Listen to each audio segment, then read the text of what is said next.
What's up, everyone? Zero here. Welcome back to the channel. I recorded another episode of the podcast for you guys, and this time I sat down with Palsteron. Really cool dude. With the patch coming up for Path of Exile 2, we ended up spending half of the podcast doing a deep dive on one of his builds, and then we ended up spending the other half talking about really what we want to see in Path of Exile 2. So I hope you guys enjoy it. Let's get into the episode. For people who might not know who you are, or haven't really searched anything POE related, can you introduce yourself and how you got into POE? I'm Palsteron. I'm a YouTube and Twitch content creator. I mostly make builds and some new player friendly guides in between or whatever. And I started POE around about 12 years ago, I think. I started with D3. And first I started with Torchlight 2 and Titan Quest. That got me to D3. And then D3 got me into PoE, basically. And now here.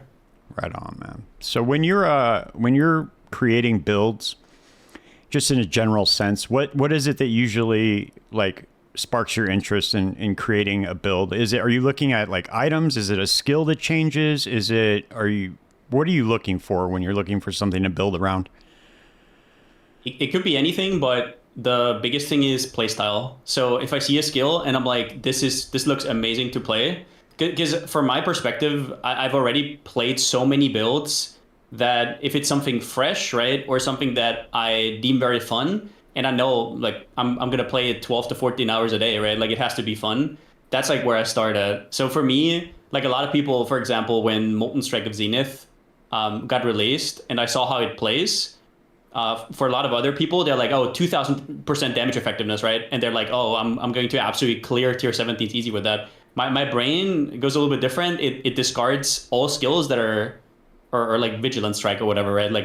I don't want to piss anybody off, but for me, those skills just don't exist, right? That's usually how I cut it off. And then if they fit in the pocket where they're probably fun, or they have a cool niche that I want to play, then they exist, quote unquote, for me. That's where it usually starts. Okay. So we had your, we were looking at your Stormcall POB. So this is played on Elementalist. Can you walk us through kind of just where your head was at when you were putting this together? What were you looking at? Were you just how did you put all this together as far offensively speaking?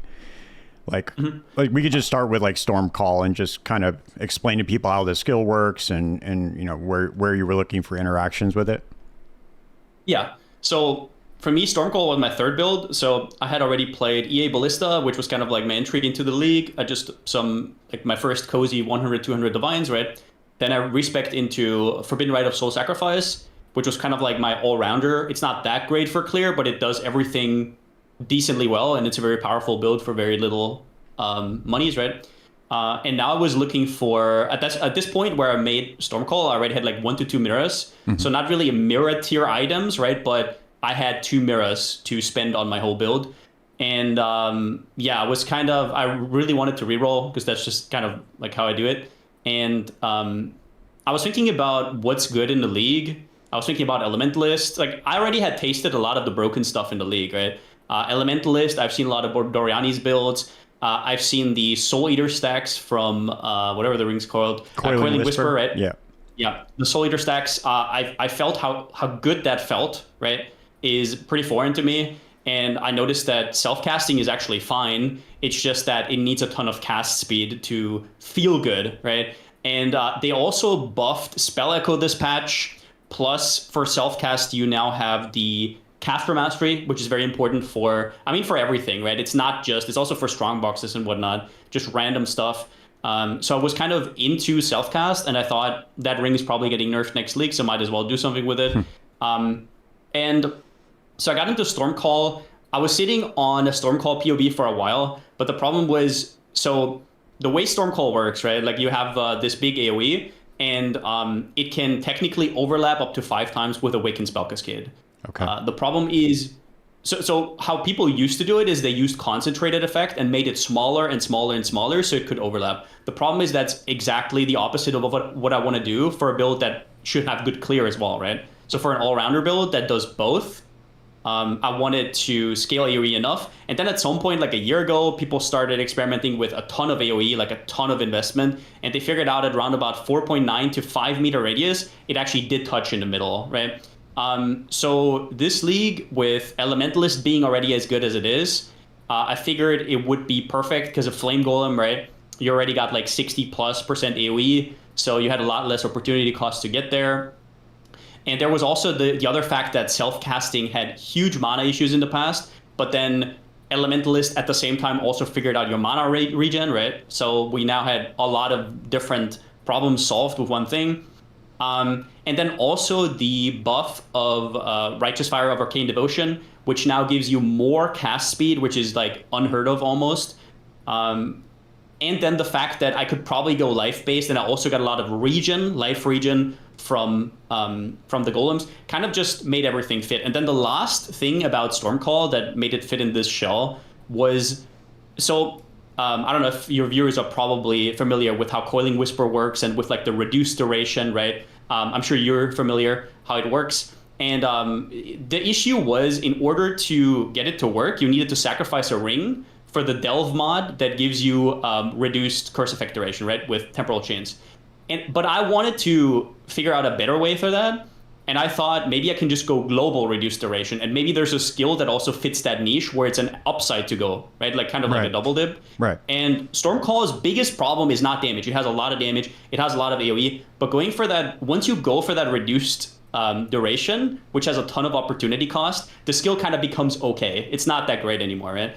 And there's a few things that happened. For example, as small as it sounds, the anoint I have in my POB, the Hasty Demise, which gives 10% reduced skill effect duration, was a big deal. Because like every bit of reduced skill effect duration is just extremely, extremely hard to come by. And even if they just introduce like 10%, that completely like changes the game, right? So this basically made it so I don't have to use, I don't know, whatever, Time Spiral, whatever the ring's called, and still get enough reduced duration to where I think my Stormcall, what was it, 0.3 second delay?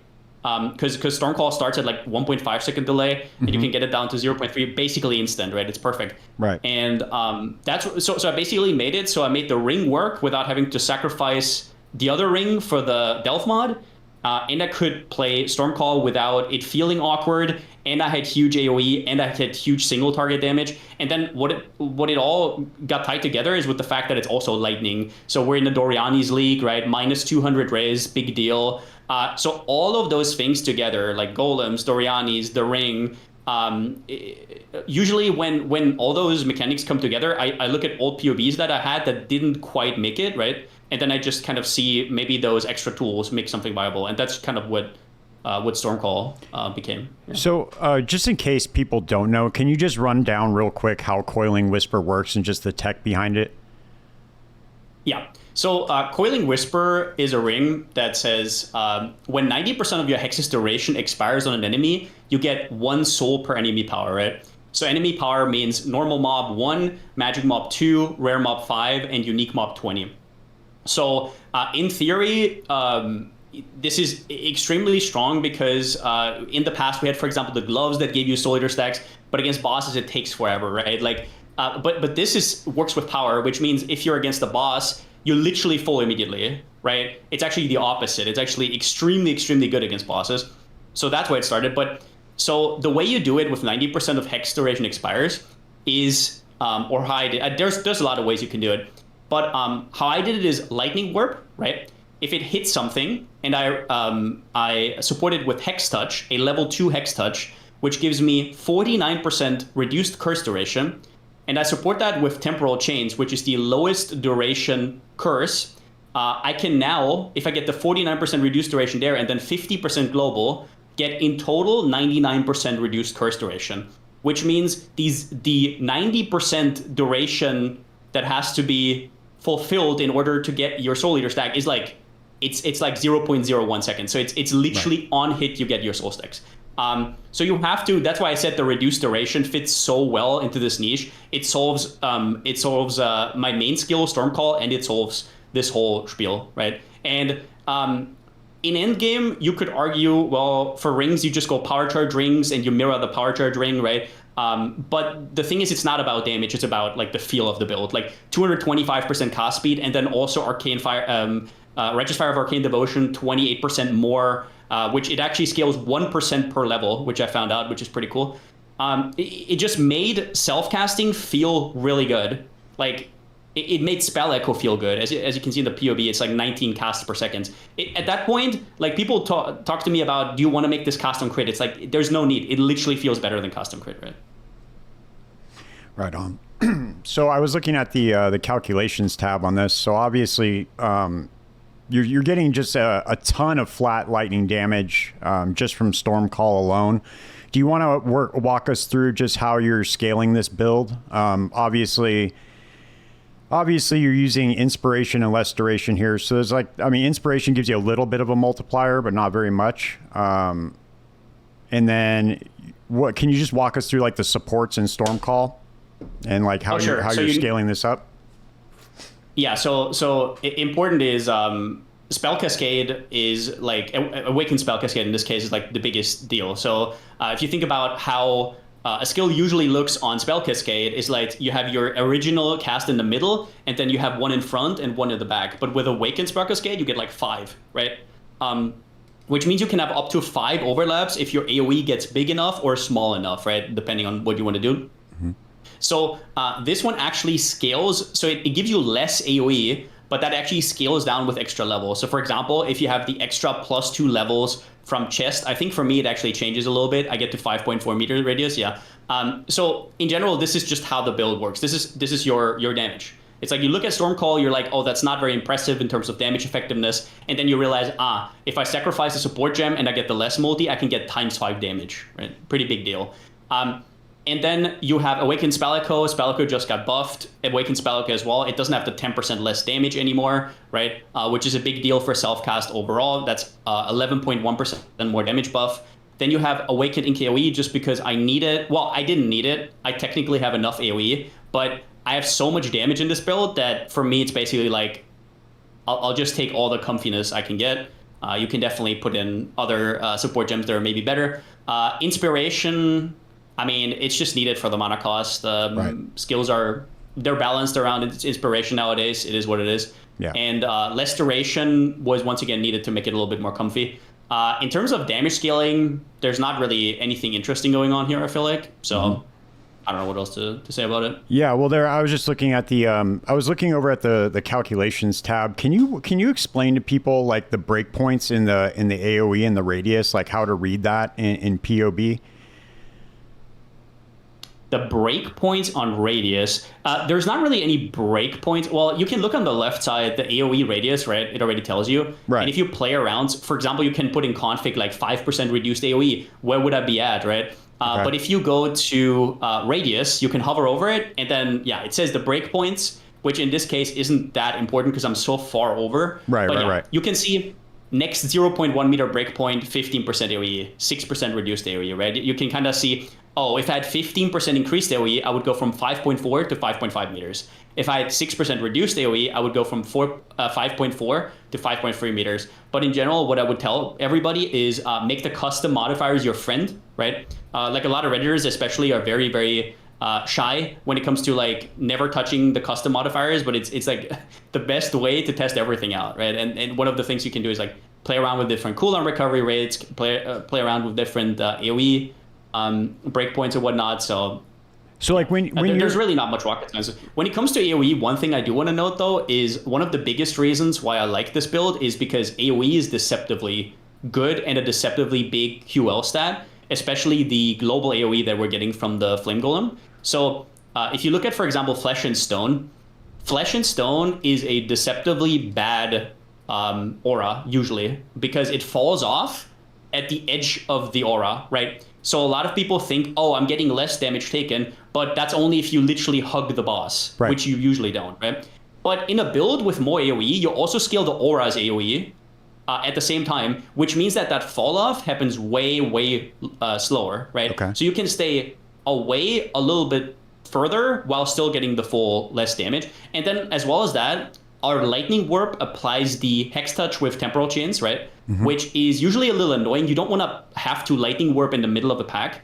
With this AoE, I mean, you can open lightning warp. I think it has over 4-meter radius. You don't even have to be like near the pack, and you're still touching it, kind of, right? Okay. So you're also getting your soul stacks really easy. So all of these things combined also made the AoE scaling a lot nicer. Okay. So can you walk us through like an example of, because you obviously mentioned making the custom modifiers your friend. Can you walk us through an example of how you would take just any skill, not just this build in particular, but just any example you can give of how you are using these custom modifiers? I know you already mentioned the AoE, but can you just a more specific example, like when you're putting together a build and you're testing to see if something's going to be viable or not, how are you using this specifically? Oh, so the custom modifiers, for example, what you can do is if you're not sure how good a skill is or how it performs versus other skills, you can literally like, this is a little bit, you need to have like kind of a feel for it. But if you say, oh, usually my builds have around about 400 to 500% increased damage, they have like 160-ish cast speed, they have this and they have that. Before filling out your whole passive tree, you can literally just put that in custom modifiers, put in your support and kind of like feel it out, right? Obviously you need like, you need a certain amount of like knowledge to do that, because you could also screw yourself and by doing that give you a false sense of security, and then you make the build and you're like, oh, I overshot it or I undershot it. But that's a good example. The biggest example of using custom modifiers though is putting your resistances in there, which people really don't like. But if you are like serious about your build, you're gonna have 50 different iterations of your build over and over and over. You're gonna change it. And if you have to change the resistances on your items while they're changing over and over, that's just very annoying. So for example, putting in static stuff like resistances helps a lot. For example, what happened to me a lot before I did that is I change around items and I look at my max hit, I look at my effective hit pool, and I'm like, oh, this is worse. And I didn't realize that that was only because now I had like 40 lightning res, right? Like making easy mistakes like that. So that's like a good baseline, for example, to use it. What would you recommend? What would you recommend to people who want to try out just really any build? It could be like a bow or caster build, whatever it is, minion build even, like a simple skill that somebody could put together a really easy build around. Because a lot of the people that watch like this podcast, especially, they're trying to learn to put together their own builds. So what would be an easy, like, I know that there's not, maybe like just like an easy skill that's like really, really easily scalable. I think that might be Ballista. What is it? EA Ballista, like if you're on SSF or wherever. EA Ballista was a decent build before and after golems. Like if you look at all the golem buffs that are available, EA Ballista is one of the only, like other than the crit chance, it can use literally every single buff, right? It is ridiculous. It's like this league start was basically a joke. I did feared on a storm cloud and a 6-link.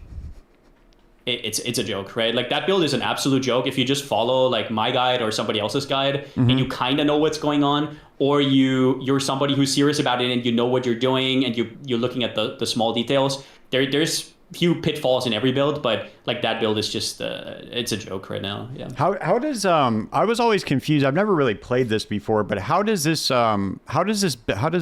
skill work? Is I know it has something to do with like fuse duration. I've never played it, so I don't really know how exactly how it works. Can you kind of explain it to me real quick?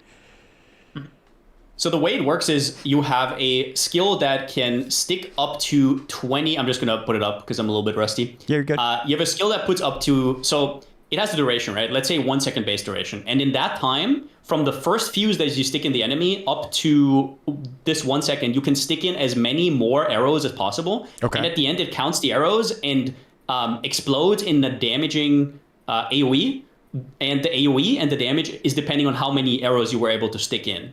Oh, right? Okay. So you can see how a ballista build where you can put down 6 ballistas and they all kind of accumulate in one explosion would be very nice for League Start. Because usually the biggest cutoff is getting enough attack speed, which is impossible without crazy gear. And ballistas just do that effortlessly. And as well as that, it's just way easier for clear because... Yeah, I can't really explain it, but if you've played the skill yourself, it's just kind of awkward with the waiting and whatnot. But if the ballistas are doing stuff and you can walk around in the meantime and loot and whatnot, it just feels a lot better. But yeah, Explosive Arrow is a very strong skill that didn't really have a home.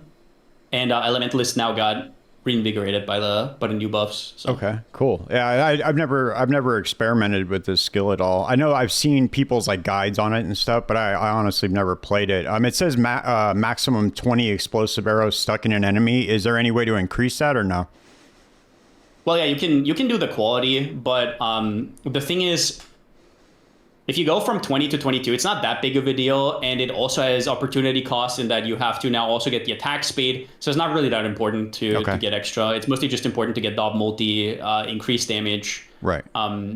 Yeah, like the build is basically tailored, or at least how I did it. There's people who literally one-shot like Uber Exarch and whatnot with it. But the way I build it is basically just as a very, very comfortable league start that scales up to 10 million DPS extremely easy. And then afterwards has kind of like a little bit of a drop off, right? That's kind of how I designed it, but yeah. Okay. So just generally speaking, like offensively, right? I know we were talking about this before we hopped on, but when do you know, like just when you're putting anything together, when do you know when to stop putting increased damage? Like what's some advice you give to somebody that's trying to build, like make their build offensively? When do you know to start putting things into multipliers? When do you know to start like just what's the way to say it? I think you know what I'm asking, right? Like when do you know to stop? Which buckets to prioritize? Exactly. Which buckets of damage? There you go. Or whatever. Yeah. The D4 lingo, right? Yeah. Yeah. So there's no real advice to give here because my only answer could be it depends. There's literally no answer. I guess I could give you like this changed over the years, but currently maybe, I mean, if I had to throw out a number under gunpoint, maybe once a point gives you less than 3% more damage, it's bad. But then again, that's not true because in endgame, it's different with like cluster jewels. But at the end of the day, if you want to really know, you go to calcs. And for example, if I look at my Stormcloud right here, I'm looking at 726% increased damage, right? So I could imagine that in total with like my base damage, I would have 826 damage with that increased damage. So if I added 10% increased damage, it won't do very much. Right. Whereas crit multi might do way, way more. But then again, if I could also have 700 crit multi and it would be the same thing. Right. So it's basically just about balancing these out. I think the most important thing is that you just know and you're aware of it. And you if you make a lot of versions and you change stuff over time, just check sometimes. The biggest, I mean, to not give you like a completely bad answer here, like a boring answer, the biggest mistake I see people make is spec out of their starting nodes too early. Okay. So you know how people like always do the thing where, I mean, at the start you spec through increased damage or whatever, right? Yeah. And then at some point they cut through. For example, Ranger start with Charisma, right? You cut through with the 2 dex nodes and you respec the proj damage nodes. I mean, if you think about it, unless you tattoo these for something good, you're basically so you had 2 points for 40% increased damage and 4 attack speed, right? Like, when does that actually become bad? Very late is the answer. Very, very, very late. Once you have your cluster jewels, once you have really good gear, once you have like 600 plus increased damage. So I guess that would be the biggest thing. I often open POBs and people have like 200% increased damage. Right. So I feel like we've stigmatized increased damage to a point where everybody always says, oh, increased damage is not a multiplier, right? And it's like, well, yeah, but that it's nice that you know that, but you still have to spec into increased damage because increased damage is one of the most important things to figure out in a build, right? Right. Well, that's what your multipliers are going to be multiplying off of, right? Is your increased damage. Yeah. Yeah. Yeah. So walk me through the what you have going on offensively on the skill tree. Like, why'd you make these choices in this build? Yeah, so offensively, there wasn't really that much to. Okay, so I started golems, right? So if you look at my golems, I have flame golem, which gives me a good chunk of increased damage already. So I'm already pretty good on that, and I'll only fill out the most important nodes. As well as that, if you're golem build on my clusters, I have primordial bond, which gives me 10% increased damage per summoned golem, which I have a ton of, right? And if I stack that a few times, you will see that my increased damage fills out in no time. So you will see me, for example, not take any increased damage. So you could say, for example, up top, you could say, oh, Heart of Thunder fits in there, right? It's inside my Light of Meaning, so why do I not take it? It's pretty easy. If you hover over it, it's like 2.1% more damage per point, which is definitely not efficient, right? So it's like, why would I do that? And that's because I already have so much increased damage. But yeah, so I look at what I already have. So I have that. If I, for example, were a dot dot build, I would also know that I have Chaos Golems, already have a lot of dot multi, and yeah, that's kind of where I start. But otherwise, I have a little bit of a power charge thing going. So I take Disciple of the Forbidden. Like I said, the most important thing is just Primordial Bond. You take all the Golem nodes, Golem Commander, increased buff effect. But at the same time, you don't want to go too hard. So you will see I have 2 Primordial Bonds, and then my third one is actually a Storm Rider, like an Ellie cluster, so I can get my power charges. And I don't really go for too many Megalomaniacs. The only Megalomaniac I have is Primordial Bond, but that's only because it's very convenient with Enduring Composure. Because Enduring Composure is the really the big superstar here, because it's very efficient to get that on a Megalomaniac. But after that, you'll see me have 0 Megalomaniacs. I think that, at least from my POE, it's very overstated how strong it is. It's like you're sacrificing a jewel, and a jewel is like triple crit multi, which is, yeah, it's a really big sacrifice. So that's what I do. And talking about crit multi, those I mostly get from jewels, because that's just the most efficient way to get it. On the tree, there is very little. For example, you won't see me take Throat Seeker. Throat Seeker is usually something you pick early game when you have shit gear, or you're like a League starter that needs crit multi. I do take Doomcast just because I need the crit mastery for the effect of non-damaging ailments. But that is kind of it. And the rest just kind of comes from jewels. Okay. And I think power charges a little bit. I know it's like a lot of people go either power charges all in or nothing. Right. I also don't have a Forbidden Flame, Forbidden Flesh for Occultist or something. I don't do anything with that really, but it's still efficient, right? Like, for example, if you hover over Infused, you will still see it's a ton of damage, right? Like, yeah. Cool. I guess to finish that off, the one interesting thing I guess is like I pick Supreme Ostentation. And the reason for that is I basically want to ignore attribute requirements because it's extremely hard for me to get there, and the opportunity cost of getting that would be too much. So I kind of just threw that in. It also touches the one node on the left side, so I get Frenzy Charges for free. Right. Okay. Yeah, these the timeless jewels are insanely powerful, dude. It's like they're one of my favorite items in the game. I love these things. So, I mean, they solve so many different problems for builds. It's pretty awesome. So, what defensively, obviously you have a massive effective hit pool. What do you have going on here for the defensive tech in this build? So, defensively, a lot of people will probably call me out for not going Chaos, for not going CI, right? Energy Shield is just kind of the obvious choice. The reason I didn't do that is because Righteous Fire of Arcane Devotion doesn't work with CI. Right. And I really wanted that 28% more cost speed. Now, did I need the damage? No. But did I need the comfiness? Yes. And I just wanted to do it, right? So the obvious choice would be to just go for a Val Regalia and have like half damage and have a ton of yes and be even more tanky. But what I tried to do is kind of just, I don't know.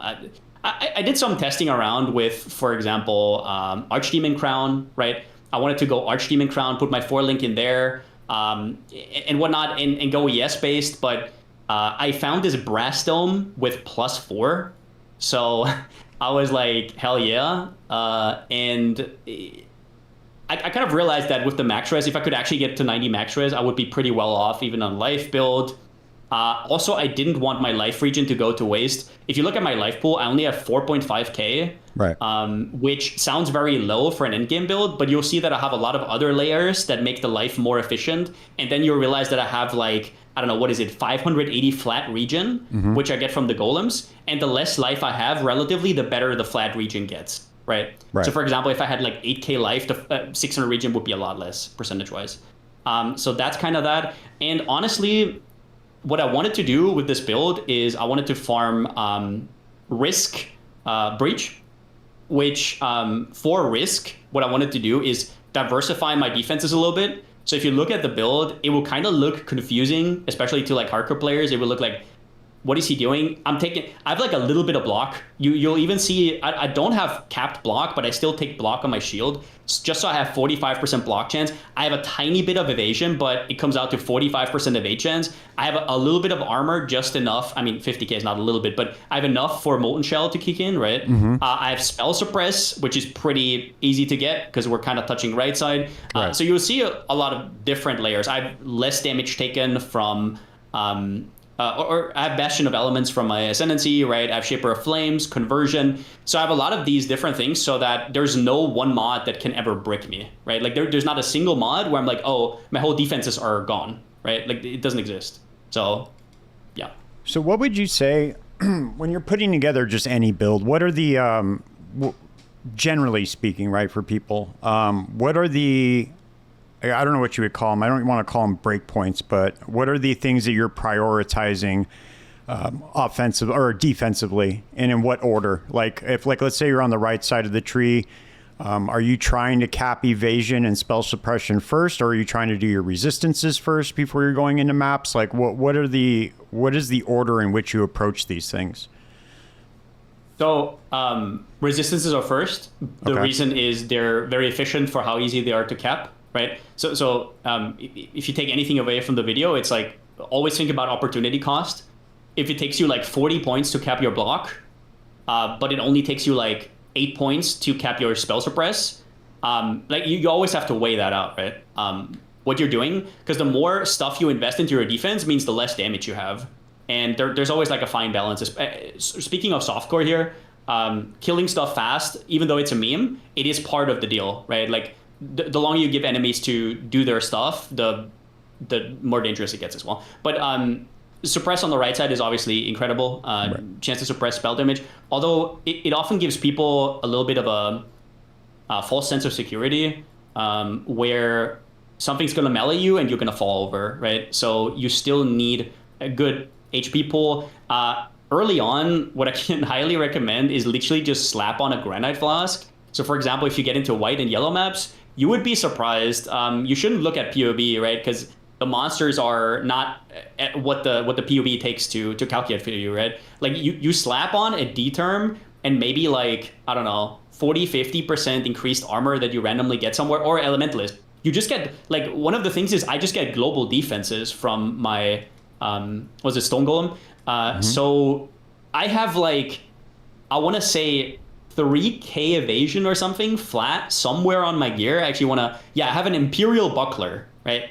And then I have Viller Boots, and I don't even have a lot of evasion. And then I just have the global defense, and I get to 45% chance to evade.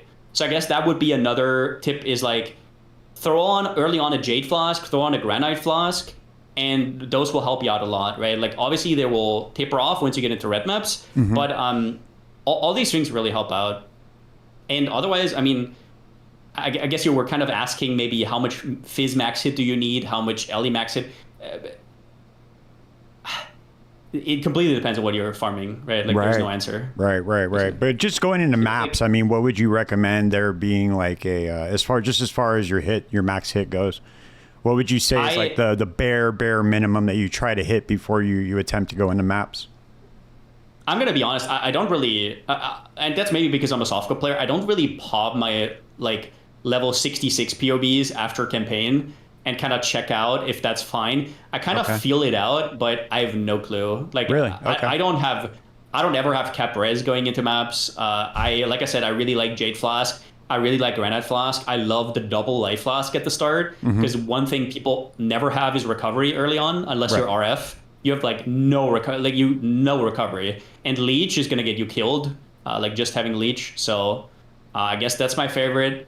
But otherwise, like I said, I don't want to give the same answer over and over, but it depends. Right, for sure. Yeah, I mean, that's pretty much with everything. I was just asking just more from your experience, what you do.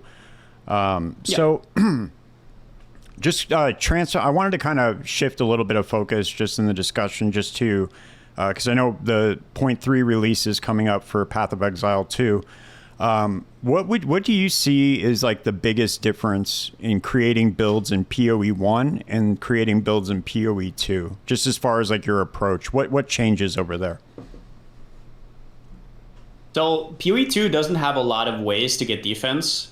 which drives me nuts. Other than going ES currently, like armor is in an absolute state of like dog shit. Right. Armor is like good if you get a little bit, and it kind of helps, but I don't know. I think that overall making builds in POE2 is kind of fun. I don't even think like people are shitting on POE2 all the time, but I think in terms of theory crafting, the tree is a little bit wacky, a lot of the clusters, but POE1 used to be the same. They just kind of have to figure it out, right?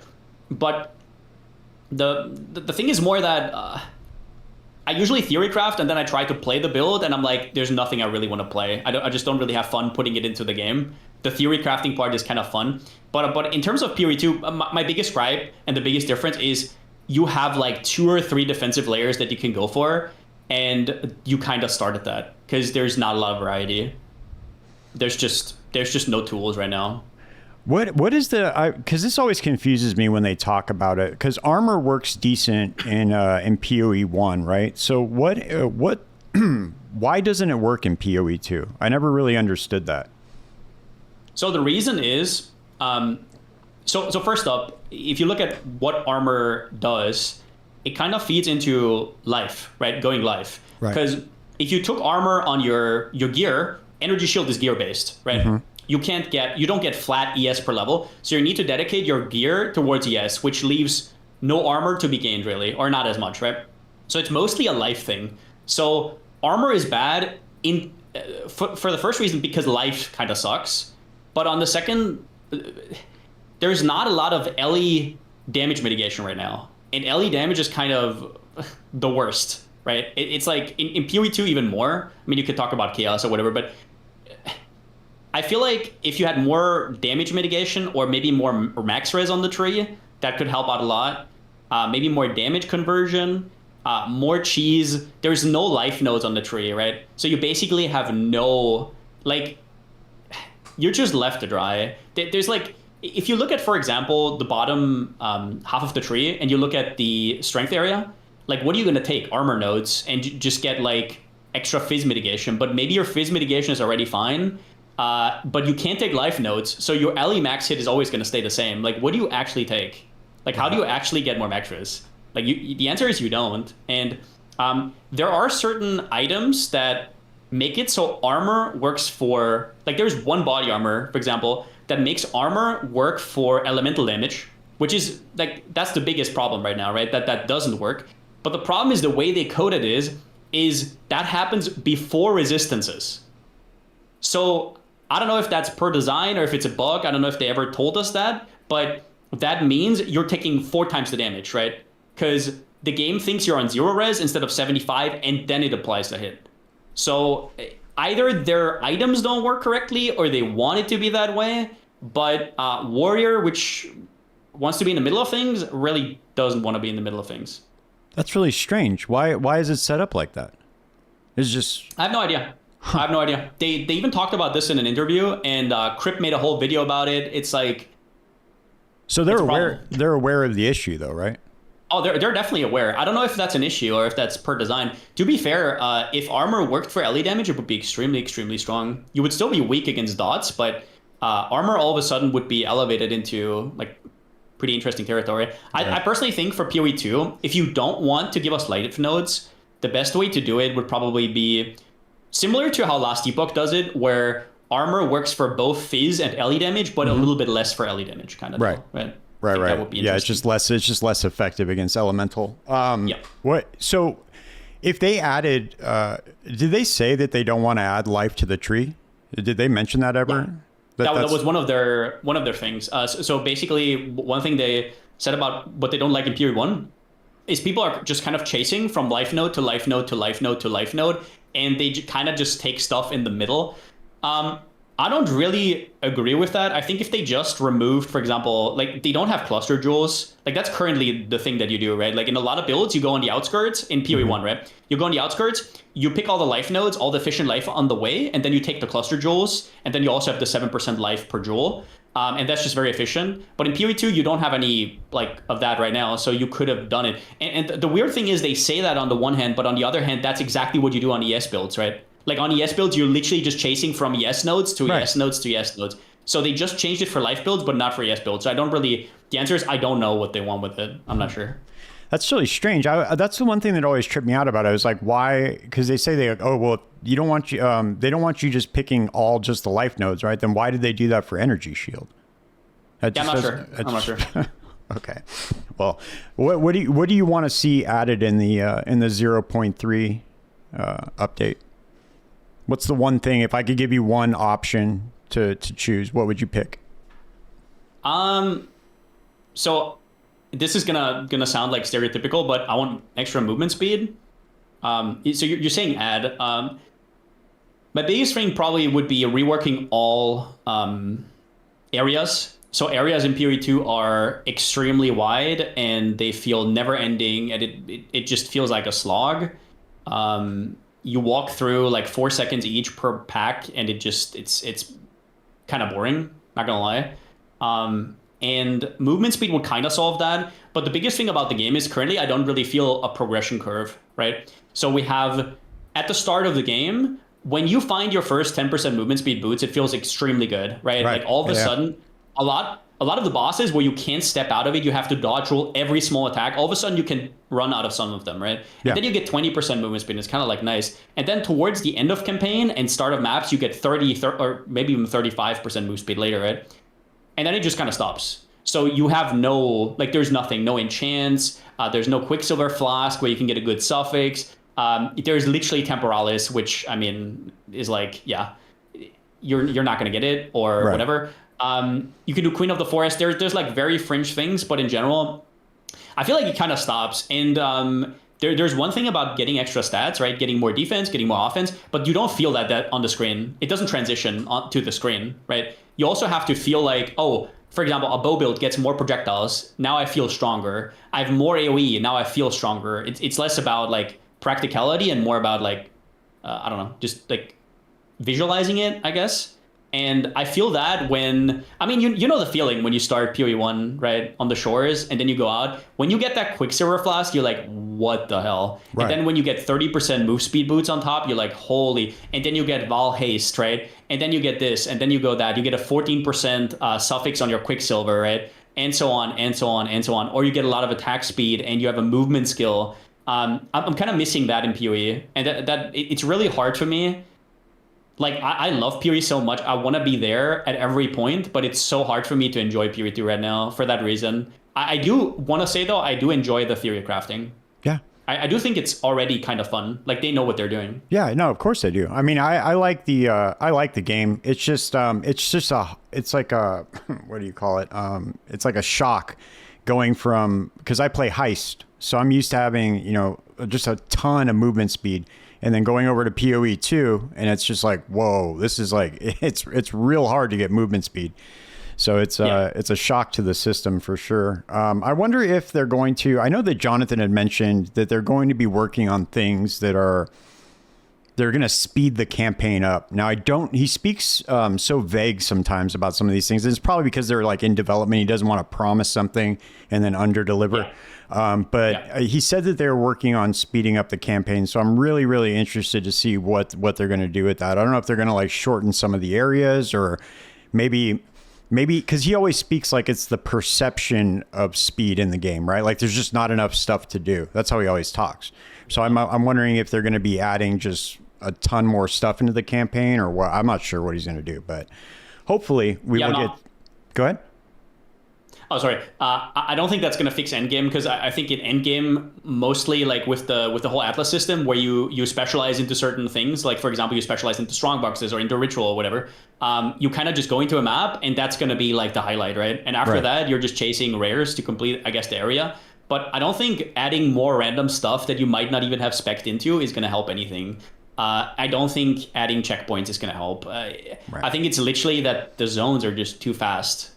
Too vast. It's just, I don't know. Like the checkpoint thing was very, very weird to me, dude. Because like if you're adding checkpoints into the game, right, that's already acknowledging that the areas are so large, right? You're already acknowledging that that's a problem. So I don't understand why they just didn't approach that instead of instead of just adding like a little Band-Aid fix. Like, it's just, I don't know, it's really weird. It's a very strange choice.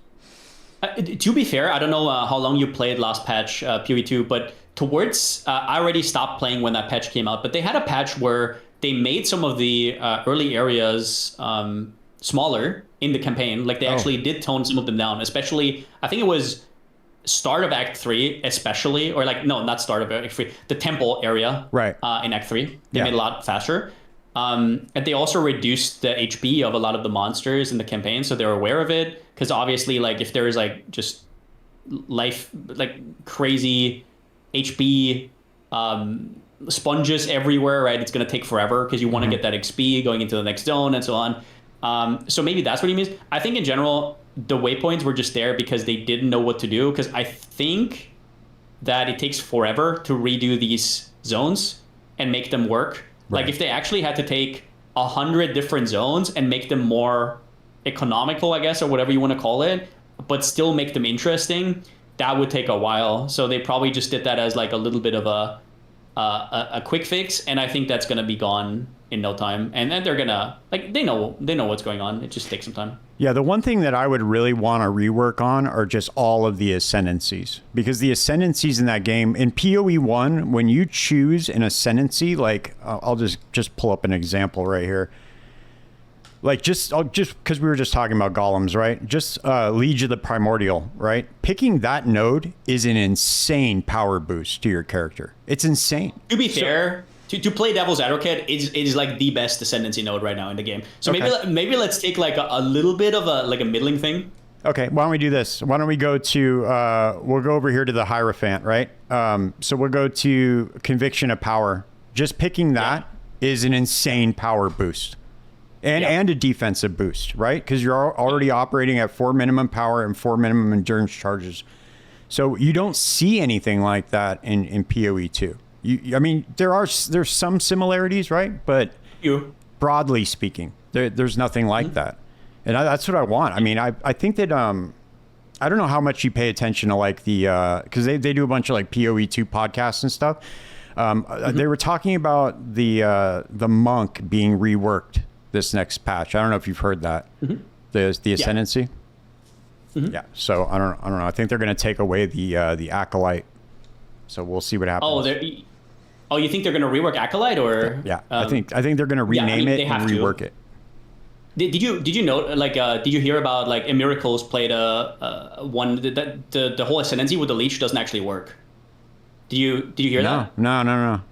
I don't know if they ever hotfixed it, but basically what happened is, so the overleech, like the mana into ES overleech, doesn't work because once you go full mana, the leech stops on the ES part and stuff like that. It was like weird. I don't know if they already fixed it, but I just remember another content creator who played it, and it was a very funny clip because, he was not very pleased. Right. Yeah, it's just, I don't know. It's just so weird why they would make the ascendancies in this game so powerful, and then the ascendancies, I think they're just, I mean, I know they say it all the time. They don't want to give us too much power, because then if they have to nerf it, then they'll just be like an uprising, you know? And so I get why they're doing that, but I think it's about time, especially in early access. I don't remember who I was talking with this about, but it would make more sense to just do patches like every week, right? Like just release stuff, break the game, bust it, and then that way you get like a constant feedback loop of what's working.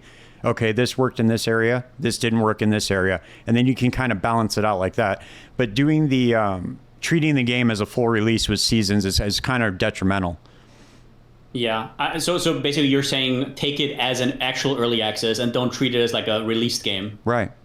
Yeah, I think that's what's messing everything up, and I think that's why. And I also think that's why there's such. I'd call it vitriol or whatever it is that people are expressing, is because they feel like they bought a fully released game, even though they say it's early access. But so this is just from my bubble, but the only vitriol I see, or like let's say 90%, there's definitely people who will never like POE2, let's be honest, but the vitriol that I saw was mostly because POE1 got shafted and they didn't have anything else to play. So for me personally, it was like, oh, my favorite game is now gone for 11 months. And now I have to play this. And once that's the case, you you're way more critical of that game because that's now the game that you mainly play. And now you have to see it in so for example, now that I have POE1, I'm a lot less critical of POE2 because I have that outlet, right? I have my fun POE1 and I'm kind of along for the ride in POE2. I'm super happy about that. But back to what you were saying is I also think they need to be way more practical. I don't know, you'll probably watch a lot of these interviews as well, but I remember there was one where Jonathan made me feel like he got really harsh pushback for nerfing builds. But the thing is, that's normal, right? Like that is, it's the same in POE1. They have to be a lot more practical about this and take that hit. Because if you think about it, so it's not just that if they do weekly updates, so this gets nerfed, right? The next OP thing comes and then that comes to light, right? Now all of a sudden there's a new build, like they nerfed Lightning Spear. I can tell you what would have happened. People would have been way more like interested in finding new stuff immediately, right?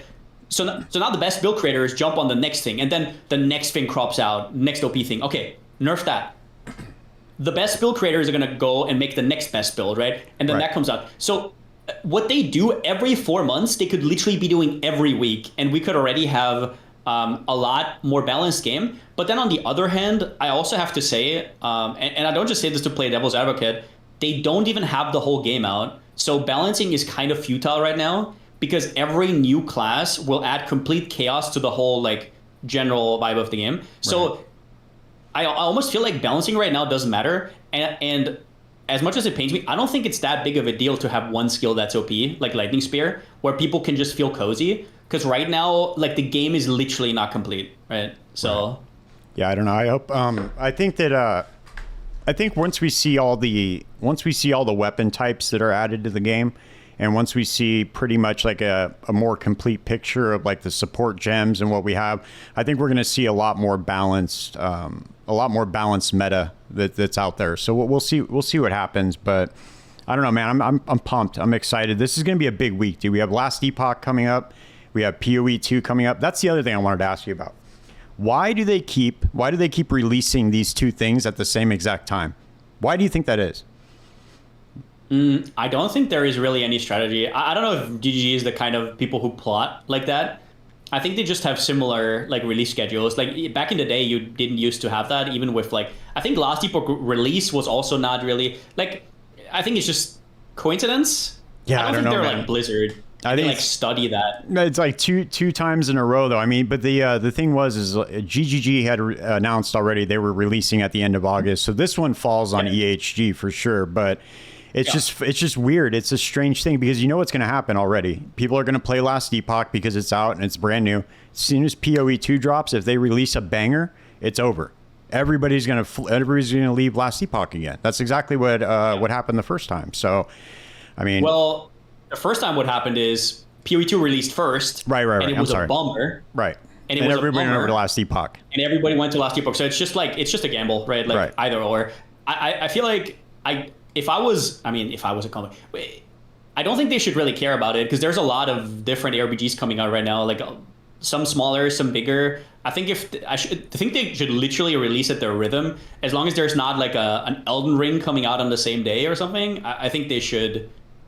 I mean, they're a titan enough that they can just say fuck it. I don't think they want to screw anything over. I think they're just saying fuck it. Like we're not gonna push back 2 weeks or like I don't know, go super fast and then maybe make mistakes and release 1 week earlier. No, I think it's just I think it would be wise if somebody from EHG ever watches this that they try to schedule their releases at least a month after POE2 releases, and so that way it lands in between the POE2 and POE1 league. I think that would be way better for them just as far as like player count goes, but I don't know. A lot of games do that though. Like for example, Torchlight Infinite does that now and they're doing a lot better. Right. And if people start doing that, all of a sudden you're going to have 5 other games that are in that spot again, right? So either way, I think if you're ready, you're ready. I know there's way more strategy to this and it matters, but as a player, it's a little bit weird, especially because like how long do we have? There's like 8 days between LE and POE2, right? Yeah, and then especially think about it for content creation too. Like people that create content for the game, now they have to pick. They have to choose which one they're going to make it for. And, you know, most of the time, I mean, POE2 is such a gigantic player base compared to Last Epoch. I mean, it's going to put them in a bad position. So We'll see what happens. Yeah, although man. I don't think they should balance, or like I don't think they should really take that into account, like content creation or whatever. That's like my problem, right? That's not their problem. Right. Okay. So let me ask you final question, because I know we've already been going pretty much for an hour. So let me ask you, if you could give advice just in build creation in general and POE. Let's do POE1, I guess, because POE2 is kind of been still going to get changed a lot. So this probably isn't going to apply later on. But in POE1, somebody wants to put together their own build. What is something that they could do to either practice getting better at build creation just in general? Is there any kind of advice you could give to them, like how to search, maybe like something you use to search for synergies or interactions or anything? Just any advice you could give them, final advice? I guess the first advice is just keep playing the game. Build making is literally just pattern recognition. Like you see the same trees over and over, you see the same pathing over and over. At some point you'll see everything as like blocks of a whole thing, and you can kind of dissect them and then put them together in a different way. It's like you have to play a lot of builds. You have to be willing to just suck for a while. But like most of the good build creators have been playing forever, right? And that's what pattern recognition is. The more patterns you see, the more you recognize it, and then you can kind of like connect the dots. But other than that, what would be good advice? So realize that if you're new, re-rolling builds all the time is actually very, very bad. Like you need to learn how one archetype works. And then once you know what's going on, you go to the next one. Don't be the guy who thinks they can like re-roll every 3-4 days, because you're never going to learn anything, right? Like you only learn and start connecting the things when you like deeply think about a build. And also, I guess the other thing is realize that it's a lot of time. Like if you look at the people who make builds, they're all degens, right? Like they're all degens. There's no way with a job and then you have like 2 hours at the end of the day to play. You can do it, right, for funds, but you have to like temper your expectations, because there is no way I could do that, for example, right? If like with 2 hours, it takes forever. It takes a lot of thought, and it usually takes, I don't know, 100 brick POVs to make anything decent, right? So I guess temper your expectations, and yeah, just try over and over and over, and be curious. I mean, that's something you either have or you don't. Like I watch YouTubers all the time. Like I watch fucking channels with 50 viewers. I want to see what they have to say, what they do, right? I'm looking at POE Ninja, see what other people are doing, learn from what they do well, acknowledge. At some point, you're going to acknowledge what they do badly, and yeah, that's about it. Awesome, man. Well, hey, I appreciate you doing this. Let people know where they can find you when you're streaming on Twitch, just how they can support your content. Yeah, I mean, I'm Palsteron on YouTube. I'm Palsteron on Twitch. I don't really stream. I mean, I stream regularly, but I don't really have time. I usually wake up and then I put on the stream. So that's about that. You can follow me there. And I also write guides for Maxwell sometimes. Okay, cool. So POE1 and POE2. So yeah, you can also find me there. Yeah, I'll put all your links in the description and stuff. And cool. I appreciate you taking the time, man. Hell yeah, it was fun. Thank you for having me. Yeah, for sure. Thank you guys for watching another episode. I still have a couple of content creators for Path of Exile 1 coming up. Then I'm going to be shifting the focus over to POE2 and maybe even some Last Epoch. So I'm excited to do those as well. If you guys are enjoying these at all, please consider subscribing to the channel and sharing the podcast. That also really helps. Also, don't forget to show some love to Palsteron and subscribe to his channel. I appreciate him taking the time out to do this. And I will see you guys in the next one. Peace.